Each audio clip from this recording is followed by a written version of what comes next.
Amahoro y'Imana kandi bibe byiza kuri mwese bakunzi bahisi mu ncamake mbaye ikaze mu makuru agezweho muri aka kanya. Amakuru ari bugaruke kuri izi ngingo z'ingenzi zikurikira.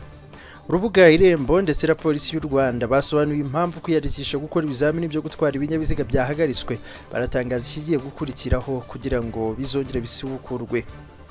Polisi kandi yanasubije abamaze iminsi batavuga rumwe kuri kamera zo mu muhanda zisigaye zarasakaye mu mihanda hafi ya yose mu gihugu. Naho hanze y'u Rwanda umuhungu wa Idriss Deby yahawe inshingano zose za perezida muri icyo gihugu cya Chad nyuma yaho ise hapfiriye ku rugamba arashwe n'inyeshyamba. Aya makuru hamwe n'andi ku buryo burambuye ni mu kanya ndagarukanya kuramburira ntujye kurengera. Nitwa Abraham w'Imana ndahiye ni isi mu ncamake.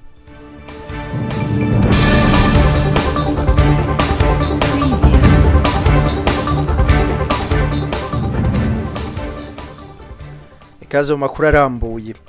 Urubuga Irembo rutanga serivisi za leta hifashishijwe ikoranabuhanga rwatangaje ko serivisi zo kwiyandikisha gukora ibizamini byo gutwara ibinyabiziga zahagaritswe. Mu itangazo urwo rubuga rwashyize hanze rwagize ruti turabamenyesha ko kwiyandikisha gukora ikizamini cyo gutwara ibinyabiziga byahagaze. Turasaba kutwihanganira kubera ibibazo mwahuye nabyo murimo kwiyandikisha. Bavuze ko barimo gukorana na Polisi y'u Rwanda hari narwo rwego rukurikirana impushya zo gutwara ibinyabiziga kugira ngo icyo kibazo gikemurwe. Bakomeje bagira bati ubu turimo gukorana na Polisi y'igihugu mu kunoza iyi serivisi kugira ngo ubutaha muzongere mubone serivisi nziza. Polisi y'u Rwanda yari iherutse gusaba abantu bifuza uruhushya rw'agateganyo n'urwa burundu kwiyandikisha ku rubuga rwa Irembo kugira ngo bazabone amahirwe yo gukora ibi bizamini. Ibi ariko byajemo ikibazo kuko abantu batangiye kwiyandikisha benshi bitabakundiye. Urubuga rwa Irembo rwasabye abantu gukomeza gukurikirana amakuru ruhabwa na Polisi y'u Rwanda. Bati imirongo yose yafunzwe, mukomeze mukurikirana ibiganiro bya Polisi y'u Rwanda ishami rya Traffic Police kuri Radio Rwanda buri wa gatanu saa moya za mu gitondo hamwe n'imbuga nkoranyambaga za Rwanda National Police na Irembo. Irembo ni urwego rwashyizweho na leta y'u Rwanda mu rwego rwo gufasha abaturage kubona serivisi zitandukanye za leta bitabasabye kujya ku biro by'inzego z'ubuyobozi. Uru rubuga rutanga serivisi zirenga 100 ndetse n'ibyangombwa 28 bihabwa umuntu ubikeneye kuri email. Dukomeje n'amakuru yacu kandi Polisi y'igihugu yavuze kuri kamera zo ku muhanda zimaze igihe zinubirwa n'abatari bake, ishimangira ko ziri mu bikoresho byayo byunganira abapolisi bo ku muhanda mu kazi kabo ka buri munsi. Abenshi mu banyarwanda bakoresha imbuga nkoranyambaga bamaze igihe binubira ziriya kamera nyuma yo gushyirwa ku mihanda yo hirya no hino mu gihugu mu rwego rwo guhangana n'abica amategeko y'umuhanda binyuze mu kurenza umuvuduko. Abinubira ziriya kamera bavuga ko zashyizwe ahantu hihishe bigoranye kuzibona, bagashinja polisi gushaka kuzihisha igamije kwiba abanyarwanda. Umuvugizi wa Polisi y'igihugu CP John Bosco Kabera mu kiganiro waramutse Rwanda cya televiziyo y'u Rwanda yavuze ko ziriya kamera zashyizweho mu rwego rwo kunganira polisi yo mu muhanda. Ati polisi rero kuko itashyira umupolisi kuri buri centimetero y'umuhanda kuva Rusizi kugera Kagitumba cyangwa se kuva Rubavu kugera Rusumo. Mu rwego rw'iterambere iyo hagaragaye ibikoresho nka biriya bya za kamera polisi irabyifashisha. Ziriya kamera rero zaje kunganira abapolisi cyane cyane mu rwego rwo kubungabunga umutekano wo mu muhanda.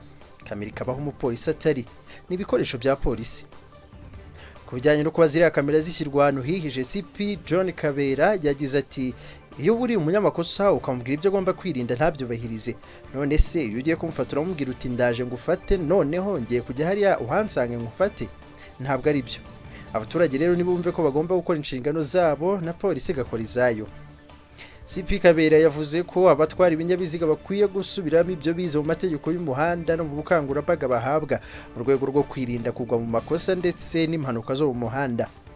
Akomeje kandi haburira abatwara ibinyabiziga havuga ko abinubira kamera babitangiye kare ngo kuko umunsi umwe umuntu azajya agira Kagitumba akayibona cyangwa akagera Rusuma akayibona cyangwa akagera Rusizi akayibona. Ati urumva rero ni gahunda ndende, ahubwo abantu nibitegure basubiremo ibyo bize. Dukomeje n'amakuru yacu kandi umunyamabanga mukuru w'umuryango wa FPR Inkotanyi Ngarambe François yashyize umukono ku masezerano y'ubufatanye n'imikoranire n'ishyaka ry'ubumwe bw'Abarusiya United Russia riri ku butegetsi mu gihugu cy'Uburusiya. aya masezerano yasinywe kuri uyu wa kane tariki ya 22 Mata 2021 hagati ya FPR Inkotanyi yari ihagarariwe na Ngarambe François umunyamabanga mukuru wayo ndetse n'ishyaka United Russia yari ihagarariwe na Andrei Kilmov umunyamabanga wungirije w'inama nkuru yaryo.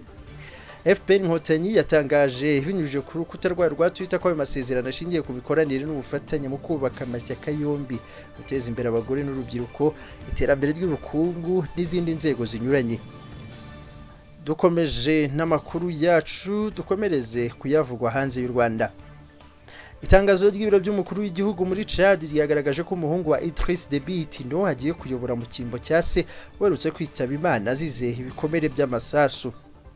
General Mahatma Idriss Deby w'imyaka 37 niwe wahawe ubutware bwo kuyobora igihugu mu gihe cy'inzibacyuho izamara amezi 18 ayoboye Chad ndetse yazaba afite inshingano zose z'umukuru w'igihugu. Uyu mwanzuro ugiye gushyirwa mu bikorwa nk'itegeko shingiro rya Repubulika ugena ko Mahamat Idriss Deby azaba hari n'umugaba mukuru w'ingabo. Idriss Deby ni wayoboye imyaka igera kuri 30 igihugu cya Chad aribwa kwicwa n'ibikomere by'amasasu yarashwe ubwo yari ku rugamba mu majyaruguru y'igihugu cye. Mahatma Idriss Deby yakundaga kuba ari hafi ya se ndetse yanakurikiraniraga hafi umutekano we kuko yari akuriye umutwe w'abasirikare barinda umukuru w'igihugu. Nyuma y'urupfu rwa se kuwa kabiri yahise asinya itegeko rishyiraho akanama ka gisirikare n'abajenerali 15 biganjemo abahoze iruhande rwa se kandi bari abizerwa kuri we kagombaga kuyobora inzibacyuho mu gihe cy'amezi 18 kagategura amatora aciye mu mucyo. Ubu ni ukuriye akanama k'abaminisitiri abayobozi bakuru mu by'umutekano ndetse harateganya gushyiraho abantu 69 bazamufasha mu buyobozi bw'iki gihugu mu mezi 18 hari imbere azabayoboye iyi nzibacyuho. Nagushimiye cyane ko warungurikiye muri aya makuru, na makuru akugera unyuze kuri isi mu ncamake. Niba utarakora subscribe nagusaba gusiga ubikoze kugira ngo ntandi makuru yacu ataha tugutegurira ntakagiye hagucika n'amakuru avuga mu Rwanda mu karere no kwisi muri rusange. Murakoze mukomeze kugubwa neza mugira amahoro y'Imana. Nge nitwa Abraham w'Imana, naho butaha.